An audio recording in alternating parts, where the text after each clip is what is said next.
မင်္ဂလာပါခင်ဗျာအခုဖတ်ပြမယ့်ဝတ္ထုလိုလေးနာမည်ကတော့တံပြန်ဖြစ်ပါတယ်၁ထိုအမျိုးသမီးအကြောင်းမကြားရဘူးဆိုပါလျင်ကျွန်တော်တို့နှစ်ယောက်၏အခိုက်အတန့်များသည်ကြည်နူးတာယာစရာအပြည့်ပင်တလင်းကုန်ညနေခင်းသည်ပုံမှန်အားဖြင့်တာယာချုံမိန်စရာအခိုက်အတန့်များဖြစ်သည်ထိုနေရာကလေးတွင်နှစ်ယောက်သားထိုင်ကာပတ်ဝန်းကျင်ကိုမိန်မောကြည့်ရှုလျက်စကားစမြည်ပြောလွန်ခဲ့သော၄နှစ်များစီကကြည်နူးစရာကလေးများကိုစမြုံပြန်ရေးဖြတ်တန်းနေကြပင်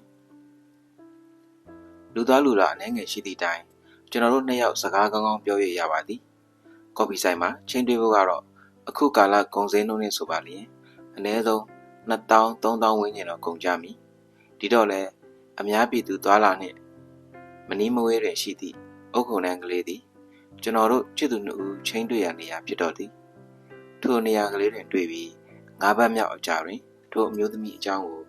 စတင်ကြားမိရမှာအဖြစ်အပျက်တို့စတင်ခဲ့ပါသည်ကျွန်တော်နှင့်ဓာတ်ရိုက်ပတ်သက်သည့်ကိစ္စမဟုတ်တော့လဲအတော်ကလေးအာရုံနောက်စရာကိစ္စဖြစ်၍ဘေးလူတစ်ယောက်အနေဖြင့်မတက်မတာခံစားရလေသည်တိကံမမောင်လေးရဲ့ငါတို့ကကင်းနိုင်သေးတာမှမဟုတ်တာပြီးတော့သူနဲ့ကဒီအလုပ်မှာခဏတွေ့ရတာလေဘာလို့အမုန်းပွားနေမှာလဲတက်နိုင်သမျှကိုစိတ်ကိုလျှော့ထားလိုက်ဘာမှပြန်ပြောမနေနဲ့သူကအထက်လူကြီးဖြစ်နေတော့ငါတို့ဘာမှလုပ်လို့မရဘူးလေကျွန်တော်တို့နှစ်ယောက်စုံတွေ့သည့်အချိန်တိုင်းလိုလိုတွင်မောင်ဖြစ်သူထံမှဖုန်းလာကထိုအမျိုးသမီးအကြောင်းကိုတွင်တွင်ကြီးပြောကြသည်မှာအချိန်အတော်ကြာခဲ့ပြီဖြစ်သည်ဟိုမိမအကြောင်းမဲလားချစ်သူကဖုန်းချတပြင်းချ၍ကျွန်တော်ကိုမတတ်မတာကြည့်တော့မဲပြုံးပြုံးကမေးလိုက်မိသည်ကျွန်တော်တို့နှစ်ယောက်ညနေခင်းများသည်ဘာမဆိုင်ညာမဆိုင်သောမိမတစ်ယောက်ကြောင့်အာရုံနောက်เสียဖြစ်ခဲ့ပြီဟုတ်တယ်မောင်လေးကိုအခုချက်ချင်းတည်းကိုတွားခိုင်းတာတဲ့ကိစ္စကလည်းတိတ်အေးမကြီးတဲ့ဓာတ်ပုံတချို့ကို hard disk နဲ့ယူခိုင်းတာတဲ့နေရလူတွေက online ကနေပို့ဖို့အဆင်မပြေလို့လေချစ်သူဤမောင်ငယ်ကျွန်တော်ဤမတော်ရသေးသည့်ရောက်ဖဤပြဿနာဖြစ်သည်သူ့ကုမ္ပဏီတွင်သူ့အထက်လူကြီး marketing director အမျိုးသမီးကသူ့ကိုအကျဉ်းရုပ်သည့်ကိစ္စဖြစ်သည်တလကျော်ကြာပြီမို့အကြောင်းစုံစုံလင်းလင်းကိုကျွန်တော်ဂဂဂနသိရှိပြီးဖြစ်သည်ကျွန်တော်ရောက်ဖလောင်းက content writer ကြော်ညာစာရေးသူဖြစ်ပြီးသူ့အထက်လူကြီးညွှန်ကြားချက်အတိုင်းအလုပ်လုပ်ရသည်ပြဿနာက marketing director တာဝန်ယူထားသူအမျိုးသမီးပညာရေးမပြေဝခြင်းဖြစ်သည်အစိုးရမဟုတ်သောအဖွဲ့အစည်း NGO တွင်အလုပ်လုပ်ခဲ့ပြီးပြင်ပကုမ္ပဏီ agency လောကသို့ရောက်လာကယာတူးကြီးကြီးရထားခြင်းဖြစ်၍အလုပ်လက်ပတ်ပုံအကြောင်းကိုလက်တွေ့အားဖြင့်သိနားလည်ပုံမရလုပ်ငန်းခွင်ထဲသူ့စီမံခန့်ခွဲမှုအောက်တွင်ရှိနေသောဝန်ထမ်းများကိုမတရားအနိုင်ကျင့်၍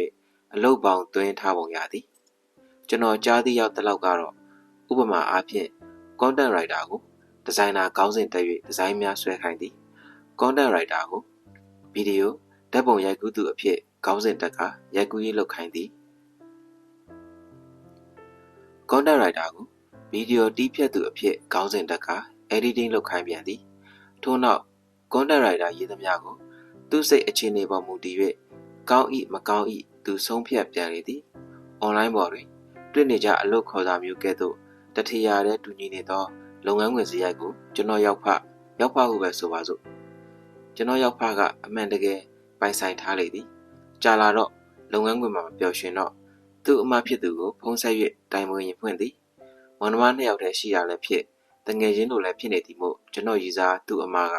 သူရင်ဖွင့်သမျှကိုနားထောင်အကြံပေးရသည်ရောက်ဖ၏လုပ်ငန်းခွင်ကမန္တလေးမှာမို့ဖုန်းဖြင့်အားပေးစကားများသာအမဖြစ်သူကခွန်အားပေးနိုင်လေသည်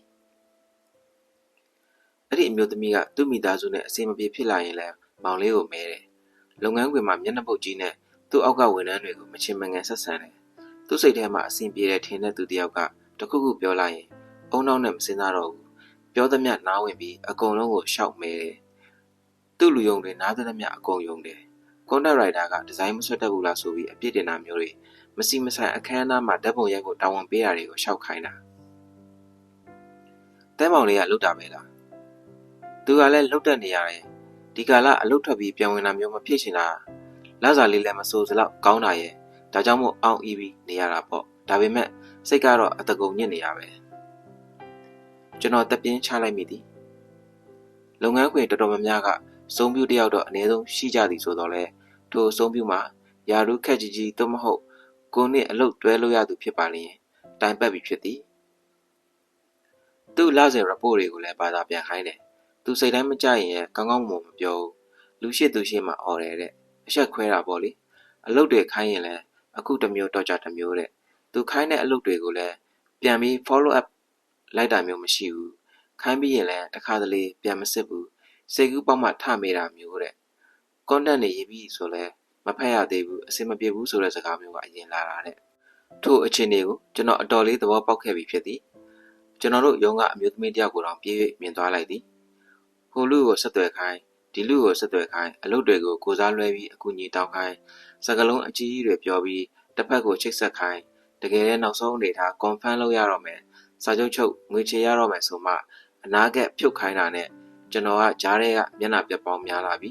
သူကြောင့်ဒုက္ခအချင်းချင်းရောက်ပြီးအတိမိတ်ဆွေလို့ပေါ်ကိုင်ဖက်ဖြစ်ခဲ့မှုတို့တချို့ကကိုယ့်ကိုဂရိမတိသူအဖြစ်သတ်မှတ်ခဲ့ပြီးပြီထို့ကဲ့သို့အကျဉ်းစရိုက်ရှိသူလူတစုကြီးစိုးနေသောလုပ်ငန်းခွင်ဝင်ခြင်းသည်ဘာကြောင့်စိတ်ချမ်းသာကြများကောင်းရမည်နည်းရောက်ဖဖြစ်သူကိုချင်းစာတော့လဲအနေအထားအရဘလို့ကယ်တင်ရမလဲဟုတာတွင်တွင်စဉ်းစားနေမိတော့သည်တဲရသူ့ကိုဘာအကြံနေပေးဖြစ်လဲကျွန်တော်နဲ့မတွေ့ဖြစ်သည့်အချိန်များတွင်အမဖြစ်သူကိုဖုံးဆက်ပြီးရင်ဖွင့်ခဲ့ပြီးဖြစ်လိမ့်မည်ချစ်သူကတော့ရွှေပြည်တရားဟောမြူကိုသာအတက်သိပါသည်တိခံဖို့ပေါ့ဘာလို့မှလဲနောက်တစ်ချိန်ကြာရင်တွေ့ရင်မခေါ်မပြောနိုင်ဖြစ်ပြီးအမုန်းနဲ့လမ်းခွဲရတာမျိုးတော့မကောင်းပါဘူးလေမကင်းနိုင်သမျှတော့တိခံရမှာပေါ့မဟုတ်သေးပါဘူးကွာမလွန်ဆန်နိုင်တဲ့အနေအထားလေးမောင်ရဲ့တိမခံတော့လဲအလွတ်ထွက်ရုံကလွယ်လို့ဘာရှိမှလဲတဲတို့အခြေအနေကိုလည်းမောင်သိနေရပဲအဲ့ဒီမိမကလည်းကို့အလုပ်ကိုလုပ်ကို့လစာယူပြီးသူတစ်ပါးအပေါ်အကျင့်ရုပ်တာလဲနားမလဲဘူးမောင်လေးနဲ့ဆိုရင်လည်းအနေအထားအကွာယူတဲမောင်လေးအဲ့လိုခံစားရတာကြာပြီထင်တယ်နော်ကိုကြားတာတော့တဲနဲ့ကိုဒီမှာတွေ့ပြီးငါးဘက်မြောက်ကလေးရပဲအတော်လဲကြာနေပြီကောအလုသမားအခွင့်အရေးဟူ၍ရည်ရမသိပဲလုပ်ငန်းခွင်ဝင်နေကြသူအများအပြားသည်ထိုကဲ့သို့သောလူမျိုးစားများနှင့်တွေ့လျင်မြင်တို့ဖြေရှင်းကြပါသည်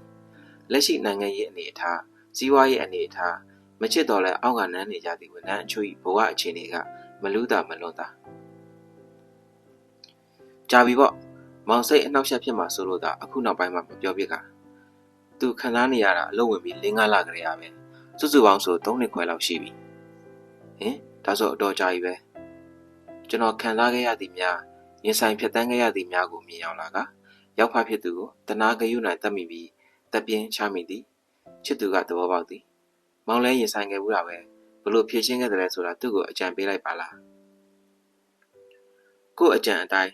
တဲရဲ့မောင်လေးကလက်ခံနိုင်ပါမလားကိုပြောတဲ့အတိုင်းတကယ်လိုက်လို့မယ်ဆိုရင်အဲ့ဒီမိမသူ့ဘောအနိုင်မကျင့်ရတော့ဘူးတေးကြတယ်ကို့မှာနီးလန်းရှိတယ်အဲ့ဒီမိမပုံစံကကိုရင်ဆိုင်ခဲ့တဲ့အမျိုးသမီးနဲ့တပုံစံနဲ့တထီရတယ်ပဲဒီတော့ကိုပြောတဲ့အတိုင်းသာတေချာလို့ရင်လုပ်ငန်းခွင်မှာပုံမှန်အတိုင်းအဆင်ပြေပြေနေနိုင်လိမ့်မယ်ပြီးတော့အဲ့ဒီမိမလည်းထပ်ပြီးအနိုင်မကျင့်စေရဘူးဘလို့လဲမောင်ဝင်ယုံပါတယ်ကျွန်တော်ကချစ်သူကြီးလက်ဖွားနုနုကိုစုပ်ကန်လျက်နှစ်သိမ့်လိုက်သည့်အခါသူ့မျက်နှာလေးလက်ခဏဖြစ်သွားသည်လုပ်ငန်းခွင်မှာလုပ်ပေါ်ကိုင်းမဲ့အချင်းချင်းအဆင်မပြေတာမျိုးတော့ရှိမှာပဲအတိုင်းအတာတစ်ခုတည်းတော့သိခံရမှာပဲကိုယ့်ဘက်ကအနစ်နာခံပြီးလုပ်ပေးရမယ့်အရာတွေလည်းရှိမှာပဲဒါပေမဲ့ရေရာတိုင်းကိုအညံ့ခံဖို့အရှုံးပေးဖို့ရှောင်လွှဲဖို့မလိုဘူးရင်ဆိုင်ဖို့ထိတ်တိုက်တွေးဖို့လည်းအစဉ်အသင့်ရှိနေရမယ်လေတဲ့ရဲ့မောင်လေးဒီသတင်းကျွတ်ပည့်ရဲ့ရန်ကုန်ပြန်လာမယ်မလားကိုသူနဲ့စကားပြောကြည့်မယ်နှစ်တတ်နိုင်သမျှလည်းအမှားမရှိအောင်နေတယ်အလုပ်ကိုလည်းချစ်တယ်အလုပ်ရှင်ကလည်းကောင်းတယ်လုပ်ငန်းရဲ့သွားနေတဲ့ပုံစံလည်းမိုက်တယ်ဒါပေမဲ့ကိုယ့်ကိုကြီးကြပ်ဖို့တာဝန်ယူထားတဲ့အထက်လူကြီးဆိုသူကဗလိုင်းကြီးတွေဗလိမ့်နေတာမကောင်းတာတွေမြင်နေတာကျွန်တော်လုပ်သမျှကိုသူကအကန့်ကြီးပဲမြင်နေတာကျွန်တော်လုပ်တဲ့အလုပ်ကိုပဲအခြားသူတယောက်လုပ်ရင်အကောင်ကျွန်တော်လုပ်ရင်တလွဲတဲ့တခုခုစိတ်မကျဉ်တတ်တာရှိရင်အပြုတ်သဘောနဲ့ပြောတာမျိုးလည်းမရှိဘူးလူကြားသူကြားထဲမရှောင်မျက်နှာထိမျက်နှာထားနဲ့အော်ဟစ်ပြောဆိုအပြစ်တင်နေတာရှက်ဖို့ကောင်းပါတယ်ဗျာသူကြတော့သူများတကာကိုပြောဆိုပြီးဟီဟီဟာဟာနဲ့ဟိုအခုတလောနာမည်ကြီးနေတဲ့ရွှေစာဝန်ထမ်းတွေလိုပေါ့အထက်ဖားအောက်ပြီဆိုတာမျိုးလေသူကကျွန်တော်တယောက်တည်းကိုအဲ့လိုလုပ်သလားဆိုတော့လေမဟုတ်ပြန်ဘူးသူ့အရင်အနည်းဆုံးဆိုသူတွေကိုတော့ရရဆက်ဆက်တွေလုပ်ပြစ်သေးတာလူရှိမှပပဆက်ဆက်ပြောတာမျိုးသူအသာစီးရဖို့အတွက်ခြာနင်းပစ်တာမျိုးအတွက်အများကြီးမှအများကြီးပါဗျာချင်းပဲကြီးပါ ရောက်ဖစီမှရင်ဖွင့်တန်ကိုစတင်ကြားလိုက်ရသည်ညီလေးကိုမေးတာလေးတွေကိုအမှန်တိုင်းဖြေကြည့်အဲ့ဒီမိမအကြောင်းကိုလည်းညီလေးသိသိသလောက်သိပြီးဒါတော့ပြောကြည့်ပေးမယ်မလားအခုအလောက်ကြောင့်ပင်ပန်းခြင်းမဟုတ်ပဲစိတ်ပင်ပန်းလို့ရဲ့သူ့မျက်နှာလေးညှိုးနှွမ်းနေသည်လူတစ်ယောက်၏အဆင့်အတန်းကိုသိချင်ရင်ထိုသူထက်နေပါသည့်လူများအပေါ်ဘယ်လိုဆက်ဆံတယ်ဆိုတာကိုကြည့်တဲ့ထိုအမျိုးသမီးအဆင့်အတန်းကိုသူကောင်းကောင်းရမိတော့လဲညီငယ်လေးအတွက်မိကုံးများကိုမေးရပါလိမ့်မည်ညီလေးအဲ့ဒီအမျိုးသမီးနဲ့သိတာဘယ်လောက်ကြာပြီလဲကျွန်တော်အလုပ်ဆောက်ဝင်ကြရဆိုတော့3နှစ်နဲ့9လရှိပြီကိုဒါဆိုသူ့အကြောင်းအတော်သိပြီပေါ့တည်တည်ချာချာကိုသိပြီကိုသူ့မိသားစုပတ်ဝန်းကျင်အကြောင်းရောလုပ်ငန်းခွင်ကလူတွေအပေါ်ဆက်ဆံတဲ့အပြုအမူအဆုံးအထိတော်တော်များများသိတယ်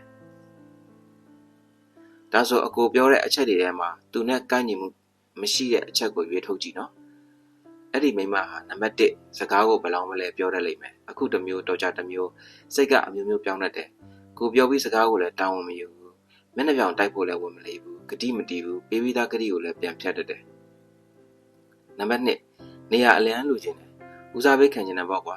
တနေ့ရသွားလို့သူ့ကိုမခေါ်ရင်စိတ်ဆိုးတတ်တာမျိုးပေါ့သူ့ကိုခေါ်လဲလိုက်ချင်မှလိုက်တာအတ္တကြီးပြီးသူ့သားလေးရဲ့အရာဖြစ်ချင်တာပေါ့နံပါတ်3ကတော့ကိုချင်းစာတရားမရှိဘူးသူတစ်ပါးအပေါ်အနိုင်ကျင့်အမျက်ထုတ်ချင်တဲ့စိတ်ရှိတယ်သူများကိုချနေတယ်အပြစ်လုပ်မိရင်လည်းသူများအပေါ်ပူချတယ်နံပါတ်4ကတော့တန်တရားအလွန်များတယ်သူများကိုယုံတယ်လို့လုပ်ပြီးမယုံဘူးသူယုံတဲ့စကားဆိုရင်လည်းမမမမှန်အတီးပဲသူ့ကိုတင်သွင်းပြီးအခြားသူကိုလှုပ်ကြံဖို့လွယ်တယ်ကူညီပေးတဲ့ကျေးဇူးတွေဘာတွေသိမှာမဟုတ်ဘူးပါဇက်ကကျေးဇူးတင်ပေမဲ့စိတ်ထဲကမပါဘူးကျေးဇူးကံတဲ့အပြုမှုတွေလည်းမကြာခဏလုပ်လိုက်မယ်နံပါတ်5ကတော့အများကိုနှိမ်ကျင်တဲ့အကျင့်ရှိတယ်တခုခုဆိုသူပဲဆရာကြီးပဲသူပဲအကောင်သူတစ်ပါးကြိုးစားအားထုတ်မှုကိုအတိအမဲ့မပြုတတ်ဘူးအပြစ်တွေလုံးမိရင်လည်းထက်ခါပြောပြီးနှိမ်ကျင်တဲ့စိတ်ရှိတယ်နောက်ဆုံးတစ်ချက်နံပါတ်6ကတော့မျက်နှာပြောင်တိုက်လိုက်မယ်သူလိုချင်တာရဖို့အရှက်မရှိဘူးပေါ့ကွာတယောက်ကိုခြာနေပြီးနောက်တစ်ယောက်စီကိုသာဟူးတယ်ပြီးရင်မျက်နှာပြောင်တိုက်ပြီးပထမတစ်ယောက်ကိုလီပြေသေးတဲ့အကပ်ပေါ့အဲ့ဒီချက်တွေအားလုံးမှာသူနဲ့မကိုက်ညီတာပဲအချက်ရှိတယ်ရောက်ဖဖြစ်သူသည်ကျွန်တော်ပြပြသည့်အကြောင်းအရာကိုပါဇက်အဟောင်းသားနားထောင်နေရင်မှမျက်လုံးမျက်စံပြုသည့်အဆင့်မှရောက်ခဲ့တော့သည်အခုပြောတဲ့အချက်6ချက်တစ်ချက်မှမလွတ်ဘူးအဲ့ဒီအမျိုးသမီးစီမှာတွေ့ရတဲ့အရာတွေပဲအခုကိုကျွန်တော်အမကတေချာပြပြထားလို့လားမဟုတ်ဘူးညီလေးတွေ့ပြီးတဲ့အမျိုးသမီးပုံစံကိုအခုလည်းတွေ့ပြီးခဲ့လို့ပဲအဲ့ဒါက MPD လို့ခေါ်တဲ့လူမျိုးစားပေါ့ကွာစိတ်ပိုင်းဆိုင်ရာချွတ်ယွင်းနေတာလည်းမဟုတ်ဘူးယောဂဖြစ်နေတာလည်းမဟုတ်ဘူးစိုးသွမ်းတဲ့လူမျိုးစားတစ်ခုပေါ့ခက်ရရန်ပြောရရင်ကိုရီကိုသွေးချွတ်ယွင်းနေတဲ့လူမျိုးစားပေါ့ကွာရခိုင်လိုပြောရရင်တော့နှက်ရောင်ကအတုံးချစိတ်ပညာစကားနဲ့ပြောရရင်တော့ MPD ဗမာလိုပြောရရင်တော့ပြုတ်မနူးခေတ်စကားနဲ့ပြောရရင်တော့ပန်းနုသွေးနေတော့ခင်မမို့အေးပေါ့ကွာပုံမှန်ထက်ကိုအများကြီးပိုပြီးအလွန်အကျူးစိုးသွမ်းနေတဲ့လူမျိုးစားပေါ့စိုးသွမ်းတယ်ဆိုတာကကိုရီးယားဒရမာတွေကကျောင်းသားဆိုးလေးတွေမျိုးမဟုတ်ပဲပျော့လေးနဲ့နန်လုံးတဲ့ပုံစံမျိုးသူများအမြင်မှာသူတော်ကောင်းအောင်ဆောင်နေပြီးအချိန်တန်ရင်ဇာတိပြလာတဲ့ပုံစံမျိုးကိုပြောတာဒါဆိုသူ့ကိုကျွန်တော်ဘယ်လိုဆက်လို့ရမလဲအခုညီလေးအခုအလုပ်ပေါ်တန်ဖိုးထားသလားအလုပ်မှာရောတာဝန်ချေချေနဲ့စေတနာပါပါလုပ်လို့ရှိလားအဲ့ဒီနှစ်ခုအပေါ်တေချာလေးစဉ်းစားပြီးဖြေကြည့်ကျွန်တော်အလုပ်ထွက်ချင်တိုင်းမေးပြတဲ့မေးခွန်းနှစ်ခုပါဘယ်အချိန်မင်းရဲကြီးဖြေရပါတယ်ကျွန်တော်အလုပ်ကိုတန်ဖိုးလက်ထားသလိုတာဝန်လည်းမလိမ့်ဟင်အောင်အကောင်းဆုံးဖြစ်အောင်စေတနာပါပါနဲ့အမြဲလုပ်တဲ့အကိုဒါကိုတော့ကျွန်တော်အာမခံတယ်ဒါဆိုအရာတိုင်းကိုမလွဲပဲထိတ်တိုက်ရင်ဆိုင်ဖို့အမှန်တရားအတွက်နောက်မဆုတ်ဖို့တတိရှိနိုင်မလားဒါကိုတော့ညီလေးစဉ်းစားဖို့လိုတယ်ပြီးတော့သူတစ်ပါးကကိုယ့်အပေါ်အခုလိုမကောင်းတာတွေလုပ်နေတာကိုကရောတကယ်မကောင်းတာလားသူများအမြင်မှာလိုအပ်ချက်ပါလေလဲဆိုတာညီလေးသုံးသပ်ပြီးပြီလားတကယ်လို့စဉ်းစားပြီးသုံးသပ်ပြီးတော့အဖြေကအဲ့ဒီအမျိုးသမီးအကျင့်ရုပ်နေတာသိကြသွားပြီဆိုရင်တော့အခုပြောတဲ့နည်းလမ်းကိုပဲသုံးပါထို့နောက်ဘဝင်လွန်ကဲအဆင့်ရောက်နေသည့် narcissistic person များကိုကာကွယ်ရန်နည်းလမ်းများကိုအင်တာနက်တွင်၎င်းစာအုပ်စာပေများတွင်၎င်းလက်လန်းမီယာရှာဖွေဖတ်ရှုကြည့်ပြီးမှနောက်ဆုံးရလာသောအဖြစ်ကျွန်တော်ကိုယ်တိုင်လက်တွေ့ကျင့်သုံးခဲ့သောအပြုအမူတချို့ကိုမျှဝေပေးနိုင်ခဲ့သည်ခြုံကြည့်လိုက်ရင်နှစ်ခုသာရှိသည်1ဥပိ္ပခာနှင့်2တံပြန်ဥပိ္ပခာဆိုသည်မှာထိုအမျိုးသမီး narcissistic ကိုအယောမဝင်လူရမသွင်းမဲ့ဥပိ္ပခာပြုထားသည့်ပုံစံဖြစ်သည်လုပ်ငန်းခွင်မှာသူနှင့်အလုပ်လုပ်စရာရှိရင်လုပ်လိုက်မည်စကားပြောစရာရှိရင်ပြောလိုက်မည်ကျန်တာသူ့ကိုအရေးတယူမလုပ်စကားမပြောဘဲရှောင်လွှဲထားရမည့်ပုံစံဖြစ်သည်သူ သူနှင့်ပတ်သက်၍ရှိသမျှအတွေးကိုခေါင်းထဲကဖယ်ထုတ်ထားဖို့ဖြစ်သည်နံပါတ်2တံပြန်မှာပိုလေးနက်သည့်အပိုင်းဖြစ်သည်ကို့အပေါ်မကျေနပ်၍တုံ့ပြန်လာသည့်အချိန်များတွင်ကိုမှန်နေလျင်ငြင်းခံမနေပဲသူနှင့်စတူလိုက်ပြောနိုင်ရန်ဖြစ်သည်ငစိမ့်တဲ့အကွက်ပဲဆိုတံပြန်တိုက်စစ်ဝင်နိုင်မှတော်ရကြမည်လုပ်ငန်းခွင်များတွင်မင်းကလေးမို့လို့လူကြီးမို့လို့ဆိုပြီးကိုမှန်နေသည့်တိုင်အလျှော့ပေးရသည့်ပုံစံများကိုနင်းချေတတ်ဖို့လိုသည်အထူးသဖြင့်မြန်မာလုပ်ငန်းခွင်များတွင်မန်နေဂျာအထက်လူကြီးများသည်မိုးကြရွှေကိုလောက်ကသူတို့ပြောသမျှအမှန်ဟုခံယူခြင်းကြသည့်ဒလိရှိတတ်သည်မို့ဆင်ခြင်ရန်လိုအပ်သည်အရေးကြုံမှာကအမှန်တရားအတွက်တံပြန်တိုက်စစ်ဆင်နိုင်ရန်လိုအပ်သည်ဘဝင်လေဟက်ကသူတစ်ပါးအပေါ်အမြဲမကောင်းမြင်လိုသည့်necessity သမားများကိုတုံ့ပြန်ရန်မှာသူတခွန်းကိုနှခွန်းပုံစံဖြစ်သည်သူ့ဘက်ကအပြစ်တင်စကားတခွန်းဆိုလာပါလျင်ကိုယ့်ဘက်ကပြန်လည်ခြေပမှုနှခွန်းလောက်အနည်းဆုံးတုံ့ပြန်ရမည်ထို့သို့တုံ့ပြန်ရတွင်လည်းရော့တိရော်ရဲဖြစ်မနေရတိကျပြတ်သားမှန်ကန်နေရမည်သူနှင့်နောက်ဆုံးတိုက်ပွဲဖြစ်နေသည့်တိုင်အောင်ကိုယ့်ဘက်ကလုံးဝရော့မနေစေရပြင်းပြင်းထန်ထန်နှင့်သူ့ကိုရင်ဆိုင်ဖို့အသင့်ရှိနေတဲ့ပုံစံဖြစ်အောင်နေရမည်နောက်ဆုံးပြောလိုက်မယ်ညီလေးသူကလုပ်ငန်းခွင်မှာကိုယ့်ထက်အရာရောက်လို့ကိုကသူ့ကြောင့်အလုပ်ထွက်သွားရမယ်ဆိုရင်တော့သူ့ရဲ့အပြင်ဘဝမှာဒုက္ခလက်လက်တွေ့စေရမယ့်ပုံစံအကွက်တွေသုံးသိရင်သုံးရမယ်တက်တေစုပြီးအလုပ်သမားရေးရာတွေနဲ့တိုင်မယ် ILO အထိတိုင်မယ်ဆိုရင်လည်းပြင်ဆင်စုဆောင်းထားဖို့လိုတယ်ဂုံဂုံပြောရရင်ကွာသူတဆုံးကိုတဆုံးတိုက်ရမယ်ပြင်းထန်တဲ့တံမြန်တိုက်စစ်အရေးကြုံရင်သုံးကိုသုံးပလိုက်အနည်းဆုံးတော့